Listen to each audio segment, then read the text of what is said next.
நீ உற்பத்தி செய்யற பொருளை விரைந்து எடுத்துட்டு போக 8 வழிச்சாலை 4 வழிச்சாலை. இதுக்கு 5000 ஏக்கர்ல ஏர்போர்ட், அதுக்கு 6111 ஏக்கர்ல துறைமுகம். இதுல யார் வசதிக்கு? மக்களின் வசதிக்கா? மக்களின் வசதிக்கு போட்டவன் எதுக்கு 100 கிலோமீட்டருக்கு ஒரு குக்கு கட்டை போட்டு காசு வாங்குற? எதுக்கு வாங்குற? மக்களின் வசதிக்கு ரோடு போட்டா எதுக்கு வாங்குற? இப்ப நான் வந்தல போர்டு இந்த ஒரு கார்ல வந்தல இந்த போர்டு, இதுக்கு 5 லட்சம் ரூபாய் ரோடு டாக்ஸ் கட்டிருக்கேன். எந்த ரோட்ல ஓட்ட கட்டி வாங்கினேன்?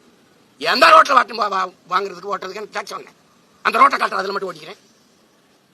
5 லட்சம் ரூபாய் ரோடு டாக்ஸ் சாலை வரின்னு எடுத்துட்டு அப்புறம் எதுக்கா 50 கிலோமீட்டருக்கு 100-150 ரூபாய் காசு வாங்குற? அப்ப என்ன அணுகுமுறை? எல்லா வண்டிக்கும் சாலை வரி எடுக்கிறீங்களா தங்கச்சி? அப்புறம் எதுக்கு அப்புறம் டோல் கட்ட தர்ற? என்னடா நடக்குதுங்க? கேட்டா வளர்ச்சி, வெளிநாட்டுல இருந்து முதலீடு கொண்டு வர்றோம். வெளிநாட்டுல இருந்து நீங்க ஒன்றிய முதலீடு செஞ்சது திருப்பி எடுத்துட்டு வரீங்க, இல்ல நீங்க இருந்து நீங்க வச்சுட்டு வரீங்க. ஐயா எடப்பாடி ஐயா கேட்கட்டும், அவர் ஆட்சியில இதே முதலீட்டாளர் இருந்து அம்மா ஜெயலலிதா முதலீட்டாளர் மாநாடே போட்டாங்க.